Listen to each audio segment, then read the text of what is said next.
Hello once again. I've got a cool piece of vintage video equipment to show you guys today. This is an RCA Pro Wonder model CMR300 VHS camcorder, and it was made in 1987. This camcorder actually belonged to the station manager at the TV station. It was his childhood camcorder, the first camcorder he ever owned in 1987.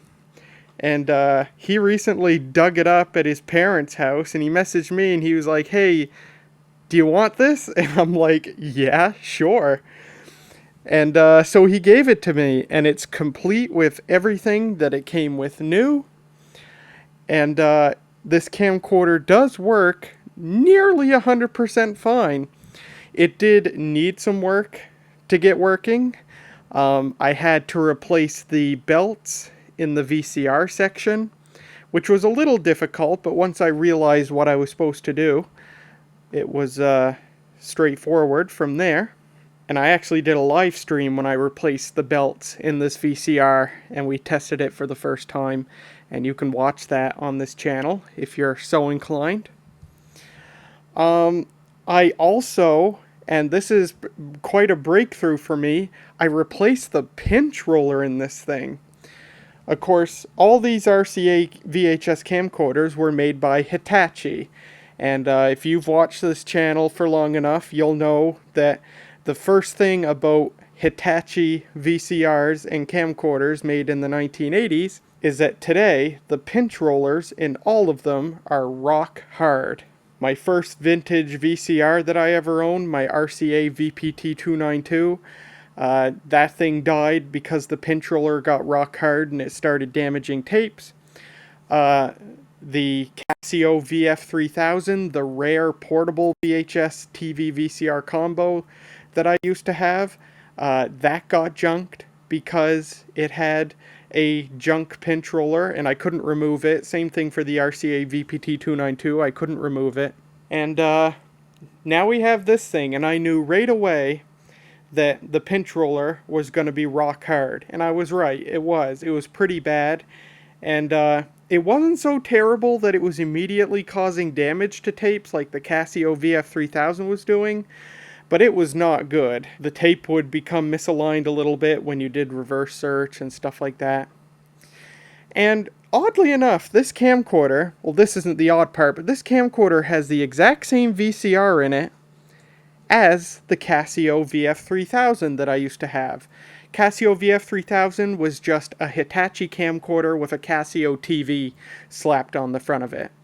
Used the exact same VCR as this does, but I could never remove the pinch roller from it, and that's why it ultimately got junked. TV didn't work, and the VCR was useless.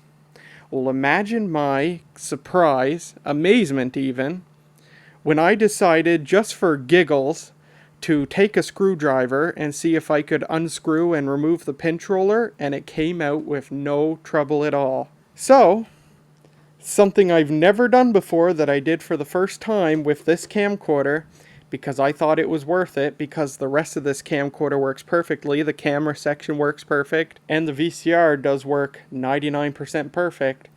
I decided to send the pinch roller off to Terry's Rubber Rollers in Michigan. He specializes in refurbishing pinch rollers by putting brand new rubber on them.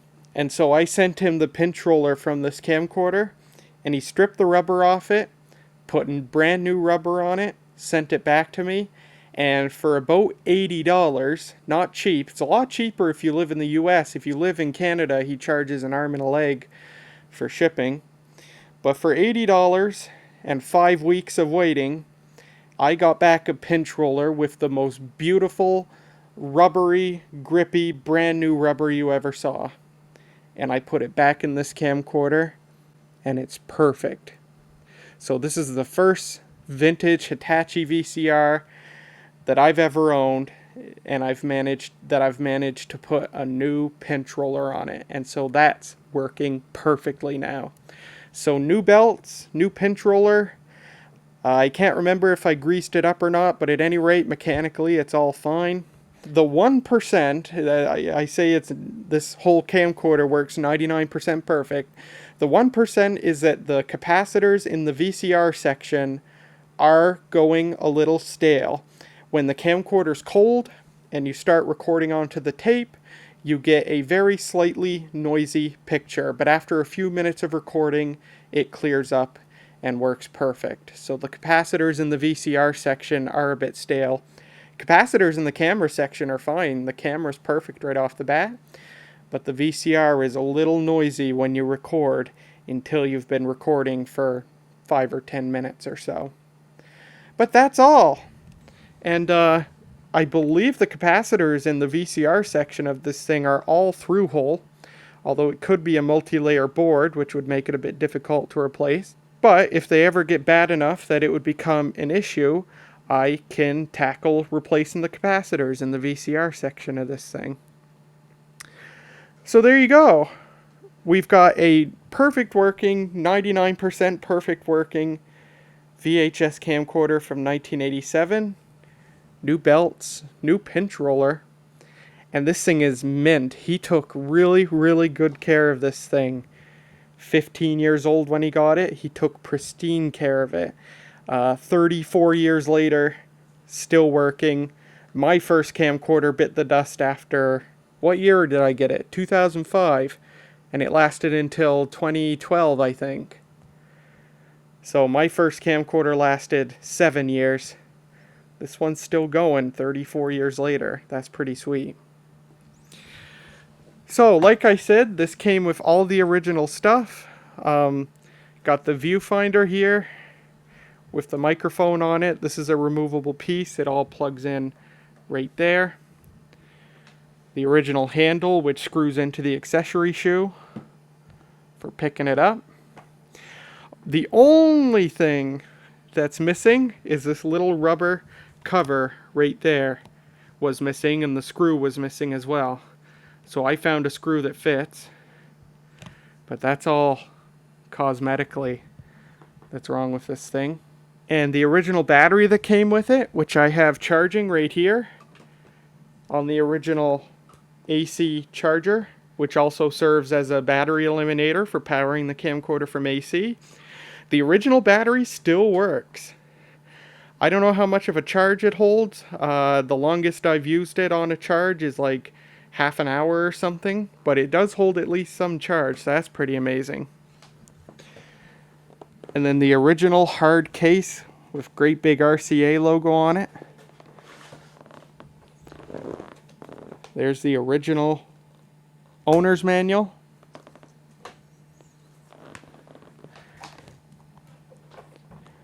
The RF modulator that plugs into the camcorder. And then this is the shoulder strap with the great big RCA logo on it. Very cool shoulder strap. And then the AV cable. Very important, since the AV out on this is a proprietary connector. Looks sort of similar to the connector on my JVC GRC7 camcorders, although I assume it's not the same. So yeah, now I've got maybe you've noticed already since I've been moving the camcorder around, but I've got the original battery charging on the floor. What's this battery? Well, take a look at this. This is the battery off the Casio VF3000. Further proof that the Casio VF3000 was just a Hitachi camcorder VCR with a Casio TV slapped on it. Exact same batteries. I can use the Casio. I still have the original battery charger for the Casio VF3000. I can use that to charge either of these batteries. And there is a barrel DC input for this thing. And while the RCA charger does not have a DC out on it, the Casio's charger does. So if I ever wanted to power this from AC, but not have the charger hanging off the back and adding weight or whatever, I can literally just use the Casio VF3000's charger, which I still have, and use the output to power this thing. Should be the same. Yep, 12 volt center positive. So really you could plug just about anything into there to power this camcorder. So yeah, it uses the same NiCad batteries. And actually it's kind of cool because, like I said, the charger will bolt onto the camcorder, but you can also leave a battery on the charger while it's on the camcorder. So if I hook up the charger onto the camcorder here and keep the battery on it, it makes the camcorder super long. Ava said it was the long wheelbase variant. Yeah, this thing is very long and very heavy when you have the charger and a battery on the back. Makes it quite rear heavy. And also, because it's so rear heavy, the charger has a little flip up foot. So you can flip up the foot if you've got the camcorder on your shoulder, but as you can see, it's too heavy in the back. So the charger, Hitachi thought of this, the charger has a little foot that you flip out to keep the camcorder on its feet. How neat is that, huh? Unfortunately, you can't both charge a battery and power the camcorder at the same time. You need to do one or the other. So, let's check out the rest of this camcorder. There's your VCR controls. Either playback mode or camera mode. Power button, eject, stop, pause, play, rewind and fast forward, and there is reverse and forward search when you're playing a tape. You have a tape counter with memory, and then there's a T160 mode, which I'm not sure why, because it's not a real-time tape counter, but maybe the camcorder has the ability to know when it's near the end of the tape, and then hitting that T160 just makes it better calibrated for that. You got the viewfinder, black and white CRT viewfinder, and the microphones attached to it. The original microphone sock was unsurprisingly completely disintegrated. I replaced it with this one, which hilariously is also in the process of disintegrating, even though it's a lot newer. But there's your microphone. The microphone actually unhooks, which, again, I had no idea until someone pointed it out on the live stream. But it just unhooks right there, and it's a 3.5mm jack. So I can plug an external microphone in there if I wanted to get fancy with my recording. Very nice. Also nice if the original, you get one of these and the original microphone is dead. You can probably find another one to put in its place. So it just slides right in there. That second pin is just a locating pin. And then turn the little locking ring and slip my makeshift sock back on. And then the viewfinder and microphone assembly plug in here with this mini DIN plug. And when you're ready to put away the camcorder, you just release this lock right here, and then the assembly slides out. And there's your viewfinder and microphone assembly. And then the handle unscrews, slides out, and remove the charger and or battery, and then you can put everything away. The viewfinder has the date of manufacture on it, January 1987, and there's also pots on it for the viewfinder CRT for contrast, brightness, and focus. Very nice. Normally you don't need to touch any of these. There is a diopter for adjusting to your eyes. And of course this whole camcorder was made in Japan. And when you reinstall the viewfinder and mic assembly, you can slide it to wherever to fit your particular face before you lock it into place. This thing is designed to really only work with your right eye. If you get a small enough head, you can kind of slide it to the extreme and use it with your left eye. But the design of this camcorder really didn't account for that. It's right eye only. Other controls on the camcorder, we have manual or automatic white balance. And when you're on manual white balance, it's actually infinitely variable with this dial, which is really cool. Most camcorders, even modern ones, only give you a few presets and the ability to have the camera automatically set a white balance and then lock onto it. But for manually presetting it, you usually just get like 2 or 4 presets. But this thing, it's completely variable. Now, that variability is useless unless you hook the camcorder up to a color monitor so that you can view the white balance as you're adjusting it, but still very cool. The display button, there's 2 display buttons on this thing. The one up here brings up the tape counter, but then this one brings up the time and date, which you can print onto the tape. There's a review button that backs up the tape by a couple of seconds to let you see the last thing you recorded. Very handy feature. And then, of course, this does have auto exposure, but you can manually adjust it wherever you want. And there's a detent in the middle. When it's set in the middle, that's your auto exposure. This camcorder is autofocus, but you do have a manual focus mode if you want. And then you can just turn the lens to focus it. Turning the camcorder around, there's your lens cap. There's a little sensor for the white balance. And then your focus sensors are down here. There's a little infrared light and, you know, old school autofocus system. Your lens is, what is the lens on this? It's a 11.5 to 69 millimeter f1.2 with a 52 millimeter attachment thread for anyone that cares. And if you wanted to focus manually, your manual focus is right here.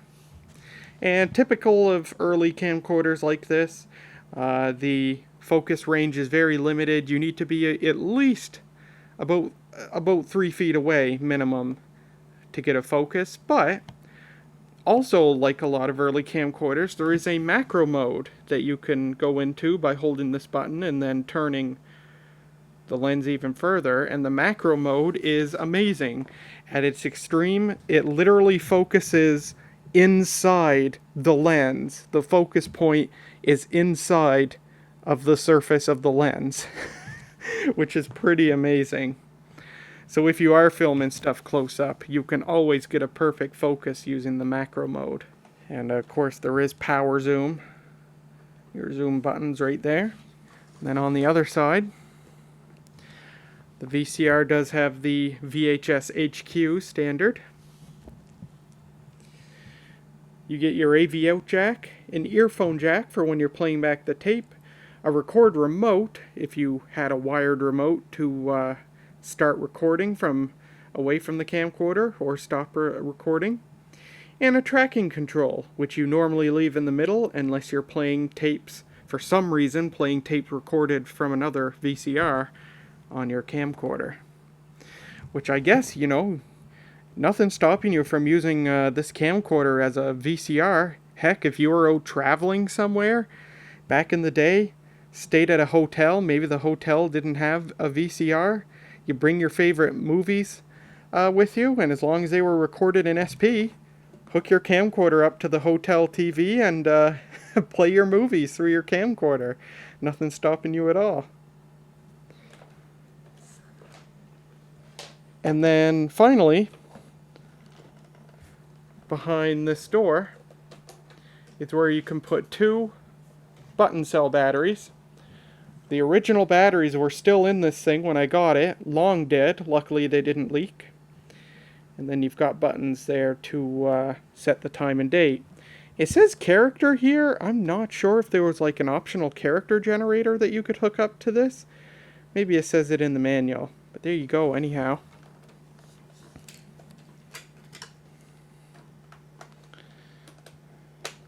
And then the sticker on the bottom, 12 volts, 9.5 watts, made in Japan. There's a serial number, starts with 7 for 1987. And you get a tripod thread, of course. You get a little foam pad here to very minimally pat it against your shoulder. Doesn't really do much of anything. And then you've got this vinyl pad here that goes against your face when it's on your shoulder in remarkably good shape. A lot of these, the vinyl pad is wrinkled where it's stretched out over time. This one, it's just fine. Very nice. Now, there's something special about this camcorder. So special, in fact, that I think this was the first consumer camcorder on the market to have this. This camcorder has a solid-state image sensor, but it wasn't a CCD. It was a metal oxide semiconductor image sensor, an MOS image sensor. This was super early for metal oxide semiconductor image sensors. And according to my research, this was the first camcorder on the market to use one. Amazing. And in all the reviews of this camcorder that magazines did at the time, they touched on this fact that this camcorder used this brand new, very modern image sensor.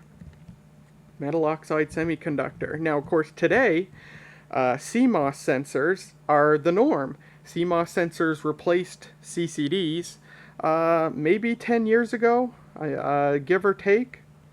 But now CMOS sensors are the norm. But this camcorder had one in 1987. Now, I don't know if it was CMOS.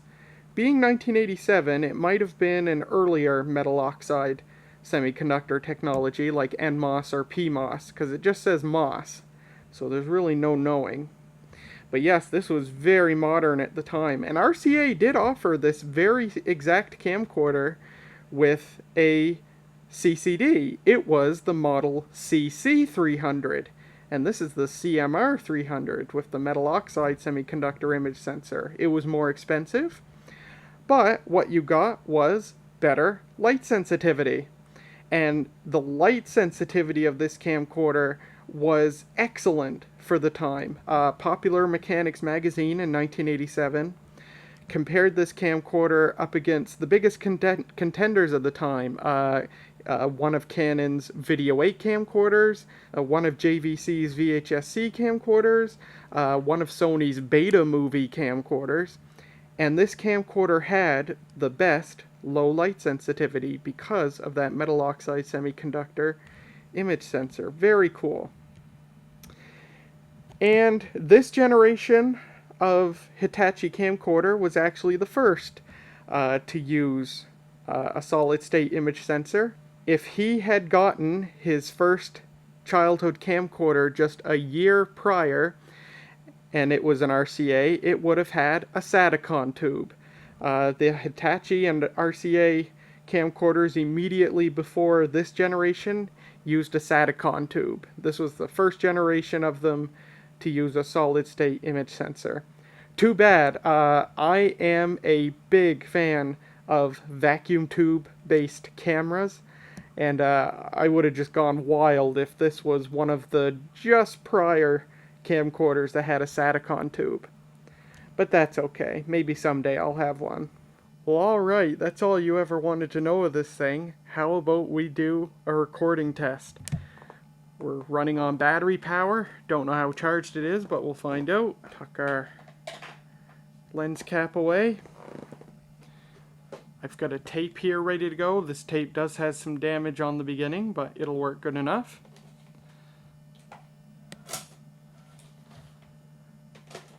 Show you the camera section, or the VCR section rather. There's the VCR.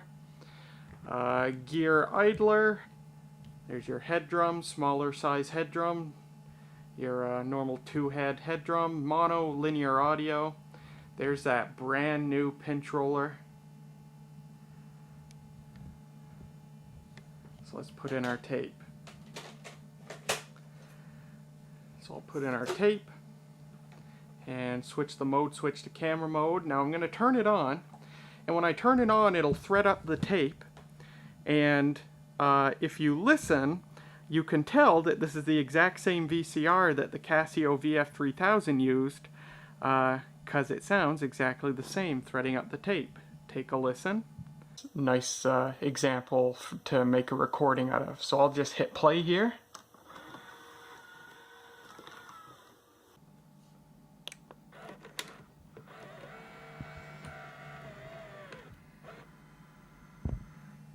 I know it's not a great look, but if you look carefully there, you can see the battery gauge. It's a gauge that goes from E to F, just like the Casio VF3000 had, and a 4-digit arbitrary tape counter. So, let's do our recording test. Okay. We are now recording on the RCA CMR300 VHS camcorder from 1987. This is the power zoom. This is as fast as it goes.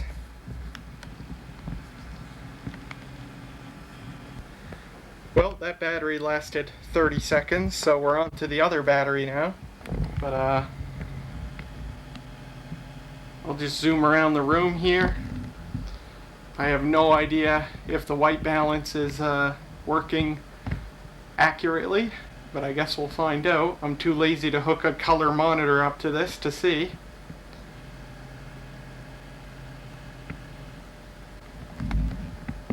Okay, now we're running on AC power because both those batteries lasted no time at all, despite the fact that according to the charger they both charged up all the way. So maybe those batteries are starting to rapidly decline, I don't know.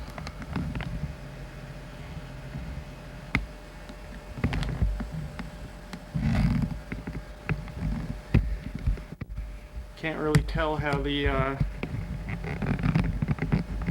autofocus is working.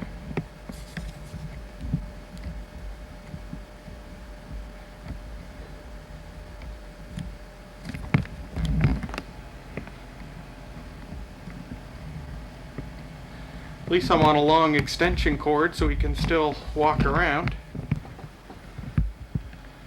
Get some outdoor shots there of the greenery.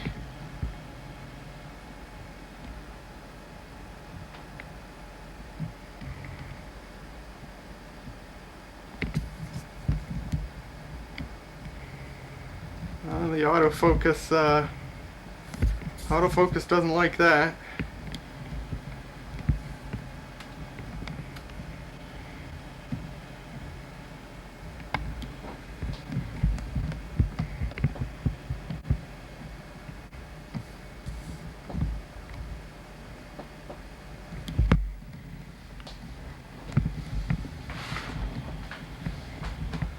Not used to shoulder mount camcorders, I have to admit. This window's dirty. What can you do?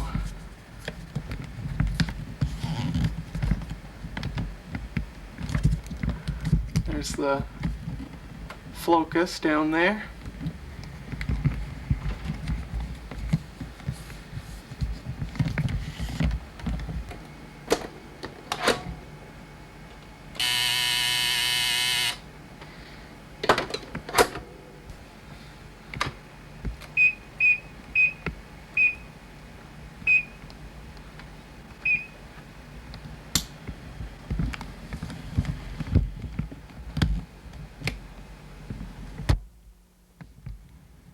There's that macro at work.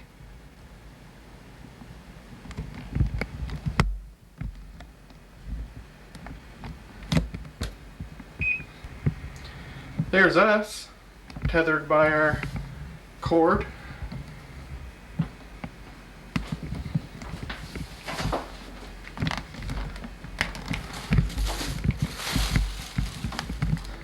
Oh, we used to be able to see the street from here. Not anymore with the summer coming in. Let's see if I can get those lupins over there in the distance. I'll have to manual focus for this one.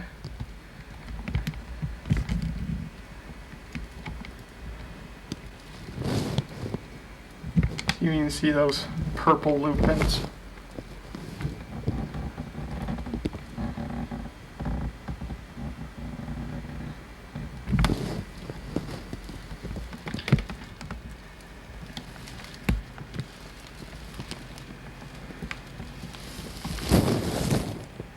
Train track.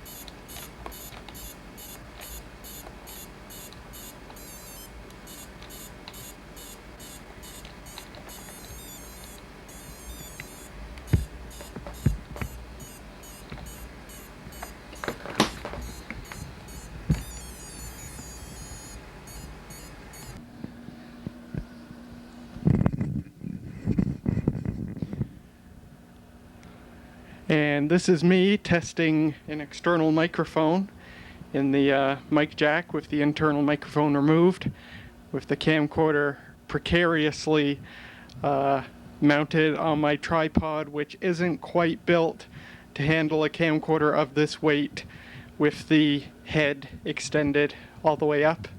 But there you go.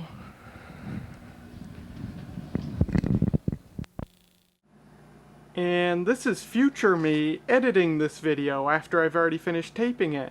I am astonished by the amount of wow and flutter. See, before I replaced the pinch roller, this camcorder did have bad wow and flutter.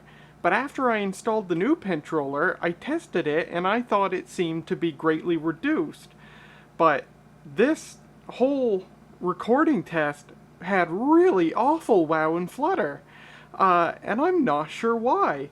I'm sure it's not the pinch roller. That pinch roller was beautifully done, and Terry's Rubber Rollers is literally the best in the continent at restoring pinch rollers. So something else is going on. Maybe there's another mechanical aberration going on. I never noticed any broken gear teeth or anything. And if I remember correctly, I did replace all the belts with proper replacements. I don't recall, like, replacing a flat belt with a square belt, for example. I don't think I did any of that. So I'm not sure what's going on.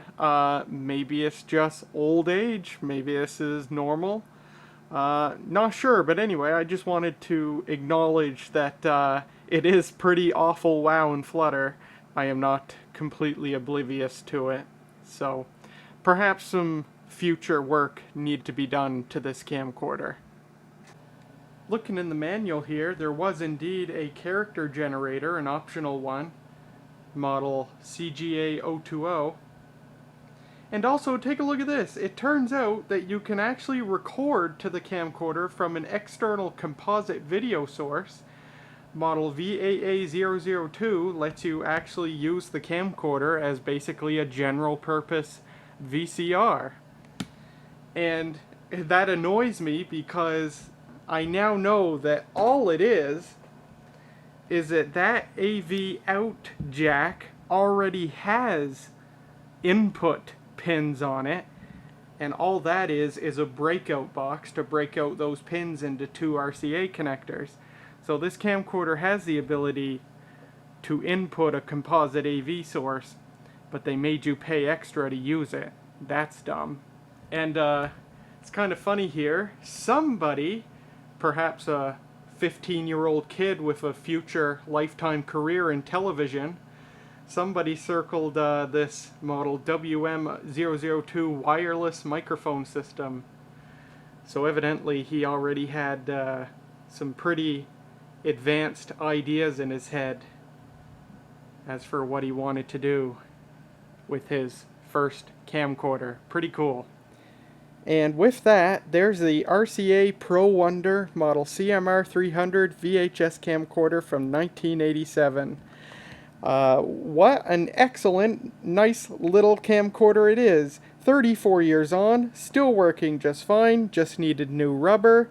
Got some stale capacitors going on, but it's not a huge issue yet. But this thing has survived the test of time extremely well. And all these Hitachi built camcorders usually do. It's just the belts and pinch rollers that usually cause an issue. I'm actually kind of surprised that the capacitors aren't perfect on the VCR section. But yeah, neat camcorder, really cool. Certainly very fun to use. Is this a forever keeper for me? Nah, I don't know. I paid an awful lot of money for that new pinch roller, so if I were to ever trade this for something, it would have to be a pretty fantastic trade. Actually, I'd consider trading this for the Satacon version, the CMR300. That was the predecessor that had a Satacon tube. I'd consider trading for a good working CMR300 if you let me keep my $80 pinch roller. Yeah, generous of Patrick to let me have this. He was surprised that it worked so well. He didn't care. He figured it was, you know, totally dead, so he was quite astonished that I got it working as well as it does. But there you go. Very cool vintage camcorder. I love this stuff. So thank you very much for watching. I do hope you enjoyed. And I will see you in the next video.